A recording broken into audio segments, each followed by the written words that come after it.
কিছু সময় ভুল সিদ্ধান্তে আমাদের জীবনে অনেক কিছুই আফসোস করতে হয়। একটা মেয়ে সুন্দরী হওয়ার থেকে ভাগ্যবতী হওয়াটা অনেক বেশি জরুরি।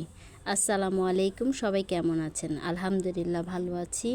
আরেকটা ভিডিও নিয়ে আপনাদের সাথে হাজির হয়ে গেলাম। সকাল সকাল ঘুম থেকে উঠেই এক কাপ চা নিয়ে ছাদে চলে আসছি। আজকে প্রকৃতিটা খুব সুন্দর লাগতেছে। দেখুন, হালকা হালকা মেঘলা মেঘলা আর রৌদ্র, মনে হচ্ছে এখনই বৃষ্টি নেমে পড়বে, কিন্তু ভিডিওতে এত বেশি দেখা যাচ্ছে না, কিন্তু চারিদিকে সবুজের সমাহার, ভালোই লাগলো।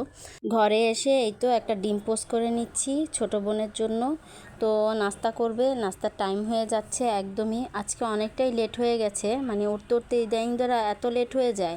আর বাচ্চাটা খুবই অসুস্থ, ছোট ছেলেটা অসুস্থের কারণে অনেকটাই লেট হয়ে যাচ্ছে। ও বেশি খ্যান খ্যান প্যান প্যান করতেছে, কুলে উঠে বসে থাকে, কোনো কাজকর্মই করতে দেয় না। যাই হোক, আব্রাব্বু যেহেতু খেয়ে বের হয়ে যাবে, তাড়াতাড়ি করতেছি রান্নাবান্না করার জন্য। তো আব্রাব্বু প্রতিদিনই বলে তুমি আমাকে ডিম ভাজা দিয়ে ভাত খাও। তা আজকে ভাবলাম তাড়াতাড়ি করে রান্নাটা সারিয়ে, এদিক দিয়ে অনেক জোরে বৃষ্টি আসতেছে, ভাবলাম যে তাড়াতাড়ি করে রান্নাটা শেষ করি, আব্রাব্বু আবার চলে যাবে অফিসে, তাই তাড়াহুড়া করে রান্নাটা করে নিচ্ছি। এদিকে এতই তাড়াহুড়া করতেছি, মানে সব পড়ে যাচ্ছে, কি বলবো।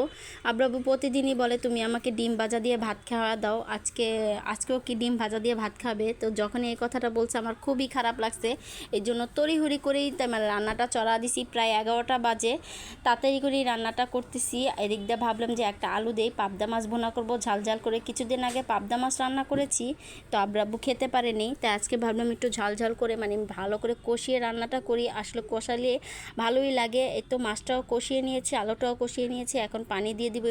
একটু বেশি করে পানি দিচ্ছি যেন অনেকক্ষণ জাল দেওয়া যায়। যাই হোক, এই তো আমি রান্না করতে করতেই দেখলাম কি তাড়াতাড়ি করে এত জোরে বৃষ্টি আসতেছে, কি বলবো। যাই হোক, আপনাদের সাথে একটু শেয়ার করতেছি। দেখুন কত জোরে বৃষ্টি আসতেছে, এর আগে থেকেই একটু টিপ টিপ করে পড়তেছে, এখন অনেক জোরেই বৃষ্টি আসতেছে। আর আমাদের পাশের ইয়াতে অনেক কাজ চলতেছে, এই বিল্ডিংটা প্রায় অলরেডি হয়ে যাচ্ছে, এটা একটা অ্যাপার্টমেন্ট। কিছু ভুল সিদ্ধান্তে আমাদের জীবনে অনেক কিছুই ক্ষতি হয়ে যায়, তখন আমাদের আফসোস ছাড়া আর কিছুই থাকে না। এই তো দেখুন, সারাদিন খাটাখাটনি করি, এতটা বাচ্চা কাচ্চা নিয়ে সংসার সামলিয়ে কতটা মানে খাটাখাটনি করতে হয়। দিন শেষে না কারো কাছেই দাম পাই না, কারো উপকার করলে কারো কাছে সুনামও পাই না। যাই হোক, কি বলবো আর, এটা আল্লাহ দেখতেছে আমি কার কি করছি না করছি, সব কিছুই আল্লাহ দেখতেছে। আসলে কারো কিছু উপকার করতে নাই, জীবনে উপকার করতে গেলে বাস খেতে হয়, এটাই হলো স্বাভাবিক। এটা কোন কবি নাকি কে জানি বলেছিল, এটা একদম বাস্তব কথা, সত্যি কথা। আমি জীবনে মানুষকে উপকার করে অনেকভাবেই বাস খেয়েছি, আর কাউকে আশা করি উপকার করব না। যাই হোক, এখানে হাতে মাখিয়ে লতিটা রান্না করেছি, একটা পেঁপে দিয়ে দিয়েছিলাম। লতির তরকারিটা আসলে খুব মজা হয়েছিল, অনেক দিন পর লতির তরকারি দিয়ে ভাত খেলাম। যাই হোক, সন্ধ্যার পরে ছেলেকে নিয়ে একটু ডাক্তারের কাছে গিয়েছিলাম, আসার পথে ওষুধ নিয়ে ফিরলাম। ছেলেটার খুবই জ্বর, আমার ছেলের জন্য সবাই দোয়া করবেন, ভালো থাকবেন। আসসালামু আলাইকুম।